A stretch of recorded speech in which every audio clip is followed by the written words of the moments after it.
galera, beleza? Se vocês se lembrarem, no vídeo anterior a gente falou sobre a ideia de cidadania e a gente terminou no ponto de construção dessa cidadania através dos movimentos sociais, beleza? E quando a gente fala de movimento social, a gente tem que lembrar de Enem, porque é algo que está presente em todos os Enems, principalmente nas provas de humanidades, e também pode ser utilizado muito na prova de redação. Okay? Então é uma ótima dica, fica ligado aí. Então quando a gente pensa em movimento social, a gente pensa logo em quê? Em manifestações. E a gente tem que tirar um pouco dessa ideia, tá? Manifestação nem sempre é um movimento social, tá? O movimento social ele trabalha em outras questões mais profundas do que apenas a manifestação. Okay? Então quando a gente pensa em movimento social, a primeira coisa que a gente tem que pensar é em minoria. Okay? Movimento social é um movimento de minoria, não minoria em quantidade de pessoas, minoria na relação de que aquelas pessoas têm pouca representatividade dentro da sociedade. Trabalhando com a ideia dos negros, do movimento LGBTS, do movimento feminista, a gente entende que eles não são minoria em quantidade, mas são minoria em participação ativa dentro dessa minha sociedade. Tá? Então, movimento social, minoria. E outro ponto básico é o conflito. Tá? Eu necessito do conflito para um movimento social existir. Tá? Então a gente vai pensar movimento social, minoria, conflito. E aí eu sujo várias contextualizações desse movimento social. Eu pensar que o movimento social posso trabalhar com movimentos que acontecem desde a antiguidade, ou na Idade Média, ou na Idade Moderna.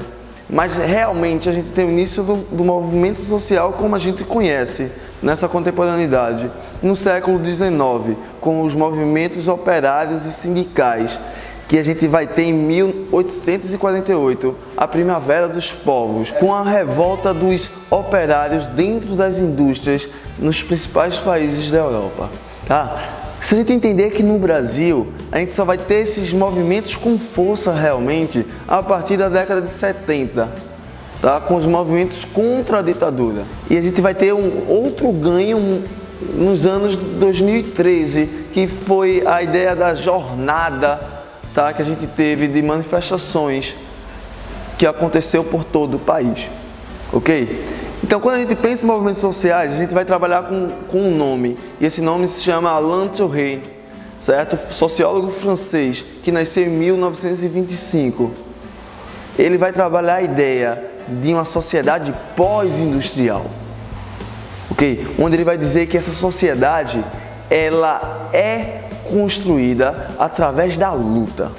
Certo? A nossa sociedade para ele é uma sociedade que é construída dessa maneira que é, através da ideia de luta, de protesto. Ok? Então a gente vai entender, por definição de Alain Touré, que um movimento social, ele não é apenas um grupo que vai defender uma determinada causa. Certo? Eu tenho outras questões que vai me fazer ser um movimento social. Então, um movimento social não é apenas crença e valores, certo? Eu tenho que entender que esse movimento social tem que trabalhar contexto histórico, certo? E a ideia de contexto social. Em base nisso, ele vai me trazer uma ideia de construção desses movimentos sociais partindo do movimento operário do século XIX e abrindo outros novos movimentos sociais a partir dos direitos humanos pós Segunda Guerra Mundial.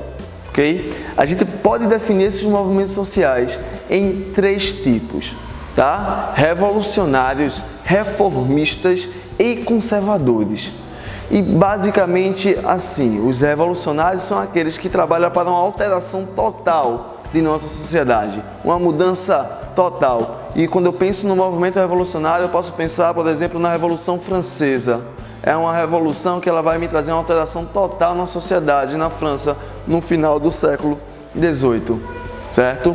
Quando eu penso num reformista, eu penso naquele movimento social, naquele determinado grupo que tende a trazer uma mudança dentro de um determinado aspecto da sociedade.